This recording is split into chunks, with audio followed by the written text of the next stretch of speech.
नमो बुद्धाय। जय भीम, जय भारत, जय संविधान। सम्मानित साथियों, आप जानते हैं कि कई महीनों से बोध गया मुक्ति आंदोलन चल रहा है और वर्तमान में जो देश और प्रदेश की सरकार है, ये हमारी जो बोध गया राष्ट्रीय धरोहर है उस पर जबरन कब्जा करके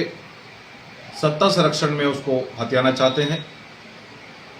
जो कि हमारी राष्ट्रीय धरोहर है। और भारतीय संविधान निर्माता परम पूजनीय बाबा साहब डॉक्टर भीमराव अंबेडकर ने देश के बहुसंख्यक लोगों को इस देश की बोध गया भूमि और देश की एक बहुत पवित्र भूमि जो नागपुर में है, नागपुर से बाबा साहब डॉक्टर भीमराव अंबेडकर ने देश के बहुसंख्यक लोगों को संदेश दिया था कि आप बौद्ध के मार्ग पर चलें, बुद्ध के मार्ग पर चलें। बुद्ध का मार्ग न्याय, समानता, बंधुता, भाईचारे का मार्ग है, जो हमारे देश को दुनिया की सबसे मजबूत राष्ट्र शक्ति, आधुनिकता, बेरोजगारी, आर्थिक तंगी से मुक्त कराकर दुनिया का सबसे नंबर 1 भारत बनेगा, जिसको देश के कुछ लोग उस विचारधारा का विरोध कर बोध गया हमारे मठों को, जहां जहां भी हमारे बौद्ध मठ हैं, बौद्ध स्थान हैं, बल्कि देश के अंदर बहुत जगह ऐसा देखा गया है कि हमारे आदरणीय भंते जी बौद्ध भिक्षुकों पर भी हमला होने लगा है, उनको जान से मारने का प्रयास किया जा रहा है, क्योंकि आज देश का बहुसंख्यक लोग शिक्षा के मार्ग पर चलकर बाबा साहब डॉक्टर भीमराव अंबेडकर को समझ गया है। और मैं किसी एक वर्ग की बात नहीं कर रहा हूं, देश का हर जाति, हर धर्म का व्यक्ति बुद्ध विचारधारा में आस्था रखता है, जो देश को दुनिया की सबसे बड़ी राष्ट्र शक्ति बनाना चाहता है। लेकिन कुछ देश के मनोवादी मानसिकता के लोग या संविधान विरोधी लोग कह लीजिए,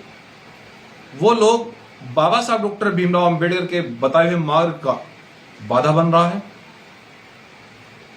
बुद्ध विचारधारा में बाधा बन रहे हैं, जिसको संविधान इजाजत नहीं देता है और इसका हम पूर्णतः विरोध करेंगे। आने वाली 5 जून को दिल्ली जंतर मंतर पर सुबह एक संवैधानिक आंदोलन रखा गया है और मैं इस देश के बहुसंख्यक लोगों से यह अपील करना चाहता हूं कि बुद्ध का मार्ग एक ऐसा मार्ग है जो जाति को समाप्त करके, भेदभाव को समाप्त करके, बेरोजगारी को समाप्त करके, आर्थिक तंगी को समाप्त करके आपको ज्ञान, विज्ञान, आधुनिकता की ओर ले जाता है, मजबूत राष्ट्र की ओर ले जाता है, देश को समृद्ध भारत, स्वस्थ राष्ट्र, मजबूत राष्ट्र बनाने की ओर ले जाता है। लेकिन कुछ लोग नहीं चाहते हैं, इसलिए हम संविधान को मानने वाले लोग बाबा साहब डॉक्टर भीमराव अंबेडकर की विरासत को बचाने का समय है। दुनिया की सबसे बड़ी राष्ट्रीय धरोहर बुद्ध विरासत को बचाने का समय है। इसलिए आप तमाम लोगों से मैं अपील करता हूं कि आने वाली 5 जून को आप सभी लोग, सभी जाति, सभी पंथ और सभी धर्म के लोग, बुद्ध की विचारधारा को मानने वाले लोग, संविधान को मानने वाले लोग 5 जून को सुबह 10 बजे जंतर मंतर पहुंचे। मैं आपका भाई, आपका बेटा मंजीत सिंह नौटियाल संविधान को हाथ में लेकर पहुंचूंगा और जो लोग बुद्ध की मार्ग पर जो बाधा बन रहे हैं, जो बाबा साहब डॉक्टर भीमराव अंबेडकर के बताए हुए मार्ग पर बाधा बन रहे हैं, हम उसका संवैधानिक रूप से विरोध करके हम देश को बुद्ध के मार्ग पर ले जाने का काम करेंगे। बहुत बहुत धन्यवाद। जय भीम, जय भारत, जय संविधान। नमो बुद्धाय।